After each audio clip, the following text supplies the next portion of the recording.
Time Warner Cable is pleased to be an underwriting sponsor for Carolina Week.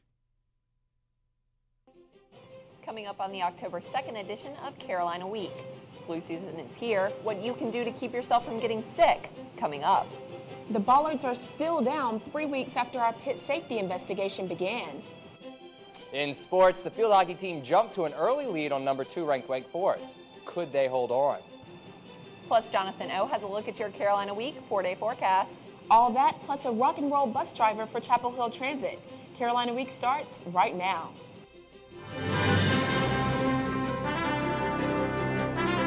From the School of Journalism and Mass Communication at the University of North Carolina at Chapel Hill, this is Carolina Week.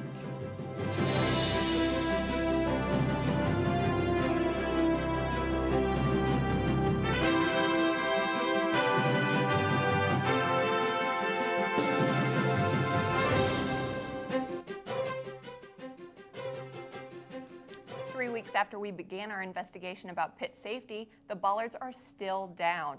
Good evening and welcome to the Wednesday edition of Carolina Week. I'm Katie Klein. And I'm Jessica Floyd. We found out whose responsibility it is to put the Bollards back in place, but there still seem to be problems.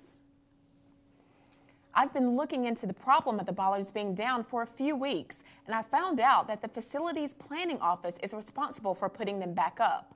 3 days after I talked to the head of that department, the Bollards were still not back in place. An SUV parked right in between Wilson Library and the undergraduate library. How did it get here? It drove through these bollards. They've been down for the majority of the time for 3 weeks straight. This area is heavily populated and only a few feet away from the hub of campus. Jenna Bridger has a suggestion for making sure the bollards stay up. They should unlock them when they get to them and immediately turn around and lock it back after they've gone over it. The vehicle did have a proper permit, but it doesn't change the fact that because this bollard was left down, the safety of students was put at risk. Diane Dodge says she parked here to make a delivery, but she feels uneasy about having a vehicle so close to students. It's in my mind that people are going to think, oh, I'm going to, mow these people down. Yeah, I think of that. So I try to go very, very slow. I mean, just creeping. So, and look out the window and make eye contact. Jim Alty is the director of facility services and says he realizes that when the bollards are down, students feel uneasy. One of the areas we're looking at is putting up some signage or looking at some alternative ways of putting stickers on the bollards themselves that might allow the students to notify us if they notice it's down. I called the facility service number Alty gave me to report that the bollard was down. At first, the operator didn't even know what I was talking about, but within an hour, it was back up.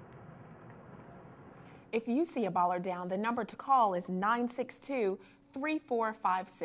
That's 962-3456. Race Relations Week is here, and there are many events you can participate in. Monday night at 7, the week kicks off with a showing of the documentary Jacob, about the lack of media coverage of missing or exploited children of color in America. On Tuesday at 7 p.m., there's a discussion about how societal expectations of women are created when race meets sexuality. Wednesday afternoon, Professor Tim McMillan leads his Black and Blue tour of UNC's campus, which explores the rich but often forgotten history of African Americans in Chapel Hill. Our website has a complete list of the week's events. That's carolinaweek.org. Attention coffee addicts, your drink of choice might not be as bad for you as you think. According to several recent studies, the drink that college students can't live without could have positive effects.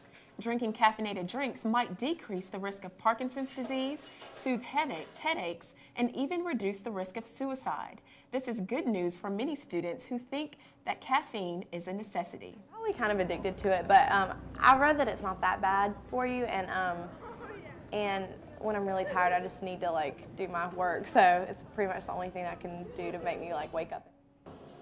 Researchers say, as with anything else, you should drink or eat things containing caffeine in moderation. Many people are stepping up on campus to make students more aware of ways to improve their health. On Thursday in the pit, organizations such as Carolina Fitness and Wellness Services joined forces to promote a healthy lifestyles. The event provided lots of free samples and useful information about health and body image. You could even get your cholesterol checked on the spot or enjoy a free massage. A kickboxing demonstration got students pumped up about their bodies. Instructor and student Johanna Moody says it's important to start a healthy lifestyle now and kick your body into shape. But the healthier you are when you're younger, the healthier you are now, the better off you'll be as you age, and you'll just age more gracefully. If you're interested in kickboxing or just want to learn how to keep your body fit, check out our website at carolinaweek.org. Last-minute cancellations and a flush of no-shows have led to a crippling platelet shortage at UNC Hospital. The Platelet Donor Center has been like a ghost town this past month. Beds sit empty and supplies stack up as staff waits for donors who never come. UNC hospitals have a large need for platelets because of the cancer unit, and any spike in demand can create an emergency shortage. Donor recruiter Christy Boleno says the supply is never more than a few days away from a critical state. The shelf life of platelets is 5 to 7 days, so if we don't have constant donors in the door, we run out. You can donate your platelets even if you're a regular blood donor. For more information about how you can save lives with platelet donations, go to our website at carolinaweek.org. Now, October is a beautiful month here in Chapel Hill, but it's also the start of flu season. Reporter Kate Schoen is live in the studio with more.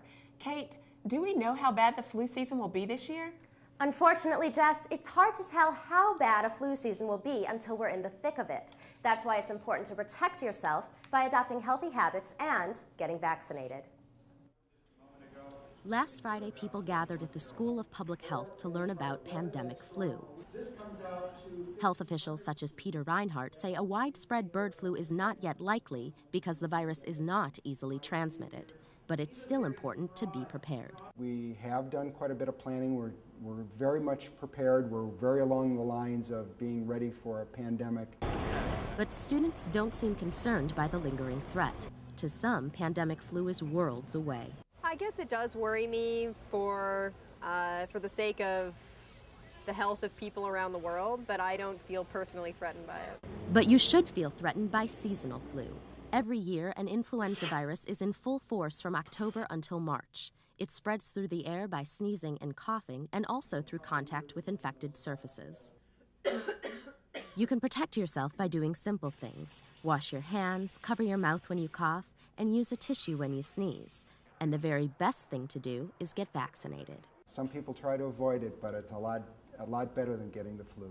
Students can soon line up for the vaccine at Campus Health Services. No word yet about how much will be available, so look out for an email with all the details. There's going to be some other avenues as well. I know the School of Pharmacy has students that are going to put on a flu clinic. And if you do have to wait, it's still worth getting the vaccine later in the season. Even into mid-January, they'll still be offered and they'll still be valuable to people if they haven't gotten them yet.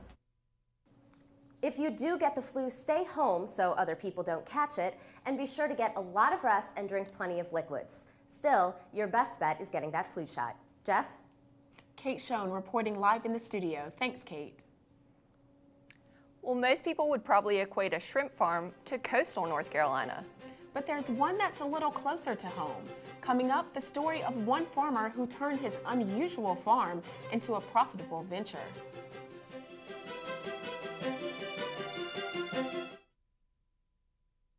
Introducing the all-new Enclave. It's a minivan to the max, with features like remote control sliding rear doors, 150 cable channels, a full Skyview roof, temperature-controlled cup holders, and the 6-point navigation system. It's the minivan for families on the go.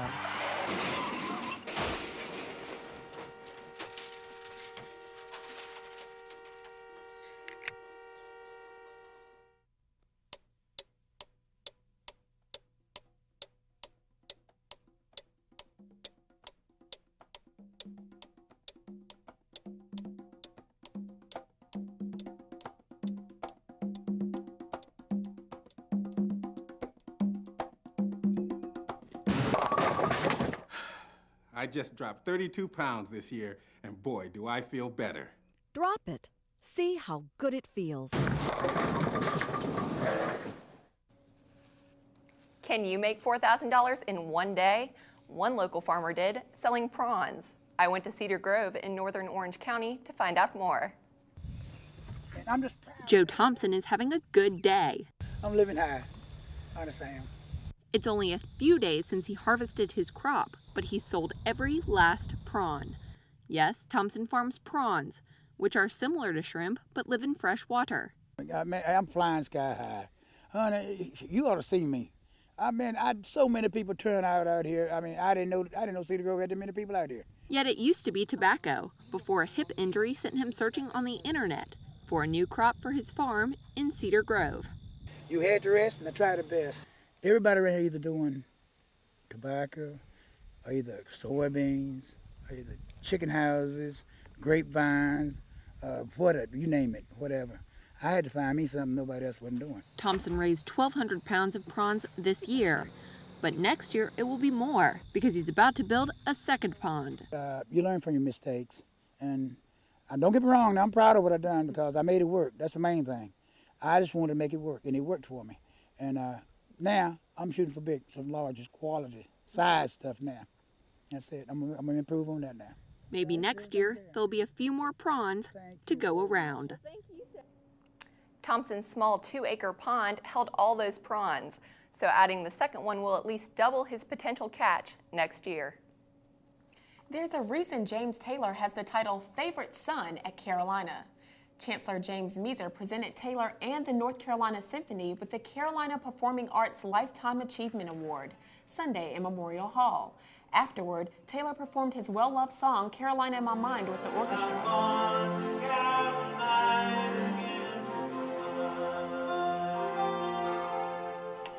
Taylor, who grew up in Chapel Hill, entertained the crowd with his passion against Carolina's biggest rival. Alumna Angela Ray says the performance of Carolina's unofficial anthem brought back memories of her college life. Specifically, it just kind of reminded me of just what it was like to be a student here. Some of the things that you take for granted when you're a student and you don't really think about missing until they're gone. Taylor said it was strange but compelling to come home and sing one of his greatest hits. He won 5 Grammys and earned numerous multi-platinum awards. There's a new program at the planetarium that's out of this world. Crowds gathered for the premiere of Destination Space, a new documentary about exploring space. It premiered on Thursday night to an audience that spanned generations. The film features Apollo 11 astronaut Buzz Aldrin and Apollo 16 astronaut Charlie Duke, who's from Charlotte. Duke attended the premiere, and the experience made him nostalgic about his time on the moon. It's just hard to describe. You know, people can't realize the beauty of it all, and I just keep saying you're in awe. Duke is only one of 12 men to walk on the moon. The film Destination Space is playing at Moorhead Planetarium every day. Gardeners know the best time to plant their gardens is in the fall. And these green thumbs got a head start at the annual fall plant sale on Saturday. The North Carolina Botanical Gardens sold flowers, ferns, and vines. There were even specialists on hand to help customers make decisions. Program Director Janie Bryan says the sale helps spread a variety of plant life throughout the area. The money goes to the garden and it actually supports staff. It pays my salary, so it gives me incentive. If you miss Saturday's sale, don't worry. The garden has a daily sale until the end of October. You know, it's definitely been some great weather for planting and gardens in general. Yeah, and weathercaster Jonathan O is here to let us know if that weather's going to continue. Well, it seems like that the temperatures have been really warm. It's like not even fall-like. Carolina blue skies were the rule of the day on Monday, and the little birds were enjoying the view. Coming up after the break, I'll let you know what the rest of your week looks like with your Carolina Week 4-day forecast.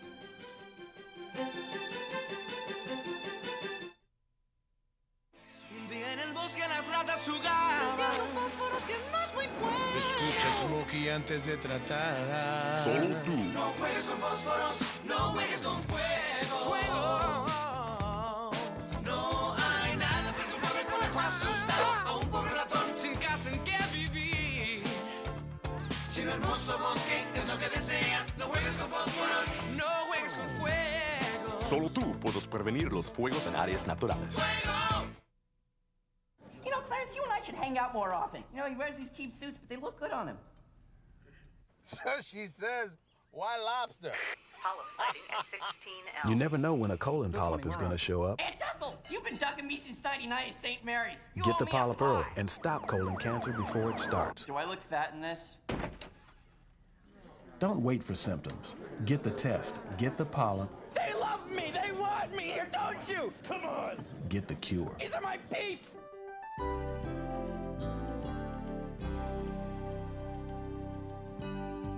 Hello and welcome back to Carolina Week. I'm Jonathan O. Hope you're having a great Monday. Everyone has been asking me around campus, you're probably asking me, where's fall? The temperature hasn't felt like fall. It's almost felt like summer with temperatures in the 80s. And we're going to continue to see wild temperatures in the 80s and then sometimes down into the 50s.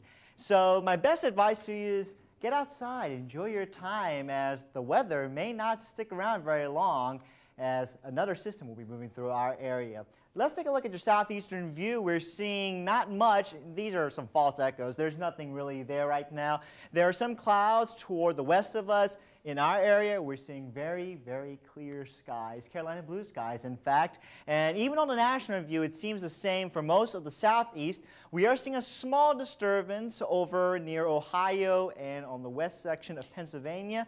And then we're seeing another disturbance way over here in the west. This is going to be our next weather maker. Some clouds will be pushing toward the east, but it seems like that's going to dry out very, very quickly. Again, low pressure system with that cold front will be pushing toward the east. For now, though, we have this high pressure system bringing up warm air. It circulates in a clockwise fashion, so all this Gulf moisture moving into our area is going to continue to stay warm. And even 24 hours onto Tuesday, we're going to see this system push toward the east, continue to see clear skies, maybe a few clouds, high clouds in the area. And onto Wednesday, we're starting to see this front get even closer. But notice that part of the front is pretty dry, so we may not even see much rain out of this system. Temperature-wise, around the eastern section of the United States have been very warm. Even into Tuesday, we'll be seeing high temperatures that are going to be very warm. 84 in Raleigh, 84 in Charleston, 83 in Washington, D.C., and even toward the midsection of the United States, we're seeing temperatures in the 90s in Nashville. Way over in Little Rock in Arkansas, 95 degrees. Hopefully, we won't be seeing too many warm temperatures because we want to see some of those fall leaf colors coming in. We're seeing most of our peak times coming in toward the western sections and up toward the northern sections of the United States, actually eastern section, west of us though. In our area, you notice that this light yellow area indicates that we're going to see possible leaf color changes in mid-November, early to mid-November. We're not going to see much just for the sheer fact that we're going to see this cold temperature not coming in very quickly, and because of that, we'll continue to see warmer conditions and slower leaf color changes. Under a waxing gibbous moon, here's your forecast for Monday night. Cool night. Please take a walk. Enjoy it. A low of 51 degrees. Your 4-day forecast looks like this. Temperatures 80s, and then on Thursday, we're going to see a slight chance of rain. In the evening hours, just building up clouds, and then temperatures will feel more like fall on Friday with our highs in the lower 70s, and our low temperatures will be in the 50s and upper 40s. Wow, Jonathan, it looks like we're going to have to wait a little bit to see those fall colors coming in. Yes. Thanks. And Brandon Curry is here to tell us what's going on in sports. Brandon, I heard that the field hockey team had a very exciting game this weekend. Exciting was an understatement. Coming up in sports, the field hockey team was up by one last shot to defend, no time left on the clock. Could the Heels upset Wake, or did it go to overtime? You stay right here.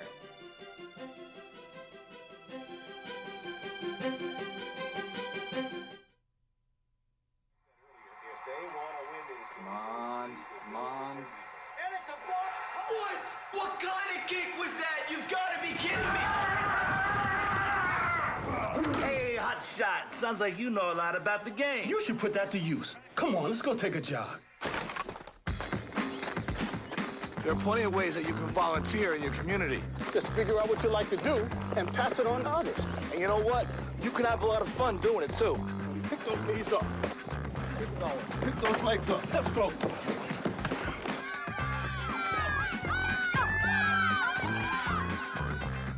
All right, now. Show them how to kick that ball. To find out ways you can volunteer in your community, log on to teensvolunteer.org. Okay, Ben, here we go, buddy. That was great, Ben. This time, just try to kick the ball.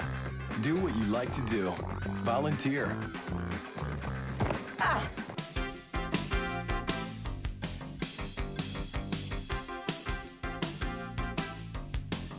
Welcome to Carolina Week Sports. I'm Brandon Curry. Wednesday night, field hockey took on the Mountaineers of Appalachian State. Does anyone smell a goal montage? 4 minutes in from a penalty corner, Britt Van Beek pops in the first goal of the night. It would have friends. Later, Van Beek again finding the net, heels up 2-0. UNC flexing its muscles now. Danielle Ford with an unassisted blast from just inside the circle, 4-0. Next up, from off the goalie's pads, Allie Tanner sends the ball back home. Exactly 24 seconds later, Liz Morris with the assist, and Karen Mann scores her second goal of the night. 2 minutes later, Tanner sprawls to direct the ball past defenders. Heels win an amazing 11-0. 2 shutouts in a row for the Heels. How would they prepare for powerhouse Wake Forest? We use these games as preparation for Wake Forest and William & Mary this upcoming week. We never consider a team a walkover. Would that preparation be enough? Saturday, 6th-ranked Carolina hosted 2nd-ranked Wake Forest. The Demon Deacons were all teeth and elbows in the first half, but UNC players dug their heels, pun intended, into the ground and answered back with a zealous trio of goals. Like this one here, puts it in the goal. Next goal, second goal, lost her stick. It was a close call to the bitter end when Wake notched a tying goal with the clock out and one more in sudden death to keep the Heels from victory. That was disappointing because we all felt like we had the game, but a win isn't a win until it's over, Moving now to the second matchup in the Carlisle Cup competition, Carolina volleyball welcomed Duke to Carmichael, where they haven't lost to the Blue Devils since 1997. Coach Segula had a few words of advice for his team before hitting the court. Unfortunately, that advice hit the floor. The Heels could not capitalize on the point opportunity. Duke fans weren't upset at all. Later in the game, the Heels found an offensive rhythm led by this Megan Owens kill to bring the Heels within 5 points. In the end, too much Duke firepower killed Carolina's hopes of snapping a 3-match losing streak. Duke went on to win in 3 straight games. We had a shot and we hit the ball in the bottom of the net. It's like putting that ball in the court, and just say, you know what, we don't have to score every time, but let's not give them a point quickly. The second-ranked UNC women's soccer team looked to extend its 11-game winning streak against the Maryland Terrapins on Sunday. Last week, senior Heather O'Reilly was named National Player of the Week by 3 different organizations. What would she do for an encore? In the first half, O'Reilly gets the ball deep in Maryland territory and slides this goal past the Maryland keeper to give Carolina the 1-0 lead. To the second half, watch this shot by Yael Averbush as she just misses, putting the Heels up 2-0. The Heels would have other chances, though. To the 87th minute, O'Reilly finds freshman Sterling Smith for Smith's second goal of the afternoon, capping this game at 3-0 and sealing Carolina's 12th straight win. After the game, head coach Anson Durrance explained just how the Heels dominated the Terps. Sitting on another team in their half, that generates much more than what I think a lot of teams prefer to do, which is to hold it in the back a bit. So we really feel like our style puts us in an aggressive position in every game. In 2004, the Carolina football team bounced back from a brutal loss to Utah to upset the Miami Hurricanes. Last year, the Heels shocked the Virginia Cavaliers in their first game off a bye week. Carolina Week's Antonio Tucker takes a look back at the Heels season before the bye and gives us a glimpse of the challenge the Heels have coming up on their schedule. Great expectations fueled the 2006 Carolina football season against the Rutgers Scarlet Knights in the opener. However, the Heels lost this game 21-16 after poor defense and costly turnovers doomed the Heels in the end. The next game against 16th-ranked Virginia Tech featured more of the same mistakes from the Carolina offense. 5 turnovers led to 21 quick points for Tech, and the Heels were thumped by the Hokies 31-10 in Chapel Hill. The third time was the charm as the Tar Heels grabbed their first win of the season against Furman. Ronnie McGill led the Heels' offensive attack, scoring 4 touchdowns for the Heels, who squeaked out the 45-42 win. An overall lackluster performance was the result of Carolina's game against 19th-ranked Clemson. The Tigers mauled the Heels in a 52-7 romp in Death Valley. Davis breaking tackles into the end zone for the Tigers. A relentless Clemson defense held Carolina to a measly 150 yards of total offense. The road doesn't get any easier for the Heels after the bye week. Carolina's remaining opponents have a combined 22-15 record. However, if Carolina can build on its positives, they still have a shot to make a bowl game at season's end. Defensively, the Heels must pick it up. They are currently ranked 104th in the nation in total defense. Standout linebacker Larry Edwards must lead by example. Edwards is currently tied with teammates Jacoby Watkins and DJ Walker for the team lead in tackles with 23. Offensively, the Heels' new system is making strides with every game. Freshman quarterback Cameron Sexton has shown that he can get the ball to Carolina's tall receivers for big plays down the field. The Tar Heels face an uphill battle in the remaining part of their season, but you can't count them out just yet. In Chapel Hill, I'm Antonio Tucker for Carolina Week. Antonio Tucker is right. You can't count these guys out. They will surprise you. I'm excited about this weekend. Thanks so much, Brandon.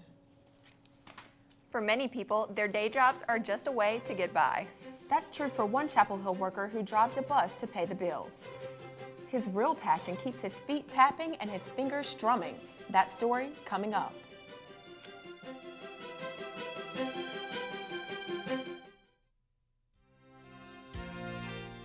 I'm alive. I'm alive.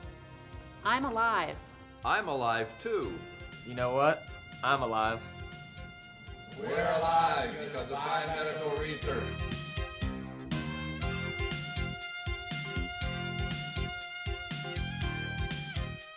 Biomedical research saves lives.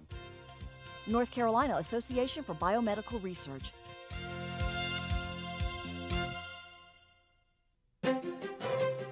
If you have a story idea, contact Carolina Week at 843-8292. You can also visit us online at carolinaweek.org. If you have questions about this program, write Carolina Week at Campus Box 3365, UNCCH, Chapel Hill, North Carolina, 27599. Music is a driving passion for many people, and most of us, I know I do, like to listen to music while driving. Reporter Janelle Henry has the story of one bus driver who's really into music and moves to the beat of his own drums, literally. You might recognize Daniel Hart as the guy who drove you to class or to work this morning, but this Texas native is driven to be something more. Hart moved to Chapel Hill 4 years ago to pursue a career in music with his band called the Physics of Meanings. He came up with the name. Being about the way that people relate to physical spaces, and the way that places that you live or places that you visit have an effect on how you live your life. Well, Hart and his band have been to places, from Boston to Texas on tour. So why does this rock star drive the bus? Touring doesn't pay the bills. Maybe not, but when these seats are empty, Hart still finds time to put on a show on the bus's microphone. During his spare time, though, Hart uses this mic for singing. Said your bedroom keeps a dream that you keep. He also plays the violin or strums on the guitar. And he makes it all look so easy. But this isn't as easy as it looks. For Hart, though, music just comes naturally. Music is my life. It's kind of like breathing to me. So is this bus-driving rock star looking for a route to fame? I'm not really interested in being famous. It seems like a really big hassle to me. Hart is perfectly content rocking out in places like Cat's Cradle. Big enough to make a living, but not so big that we're famous. Wherever he ends up, Hart isn't about to let life pass him by in the rearview mirror. In Chapel Hill, I'm Janelle Henry, Carolina Week. Well, that sounds like some good music. That does it for this edition of Carolina Week. We leave you with a little more from Carolina's favorite son, James Taylor. Thanks for watching. Have a good night.